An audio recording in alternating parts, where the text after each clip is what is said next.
मोमिनो, जब कुफ्फार की किसी जमात से तुम्हारा मुकाबला हो तो साबित कदम रहो और अल्लाह को बहुत बहुत याद करो ताकि मुराद हासिल कर लो, और अल्लाह और उसके रसूल के हुक्म पर चलो, और आपस में झगड़ा न करना कि ऐसा करोगे तो तुम बुज़दिल हो जाओगे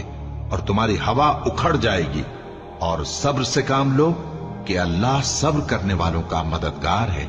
और उन लोगों जैसे न होना जो इतराते हुए यानी हक का मुकाबला करने के लिए और लोगों को दिखाने के लिए घरों से निकल आए और लोगों को अल्लाह की राह से रोकते हैं, और जो अमाल ये करते हैं अल्लाह उनका इहाता किए हुए है। और जब शैतान ने उनके अमाल उनको आरास्ता कर दिखाए और कहा कि आज के दिन लोगों में से कोई तुम पर गालिब न होगा और मैं तुम्हारा रफीक हूं, लेकिन जब दोनों फौजें एक दूसरे के मुकाबिल सफारा हुई तो पसपा होकर चल दिया और कहने लगा कि मुझे तुमसे कोई वास्ता नहीं, मैं तो ऐसी चीजें देख रहा हूं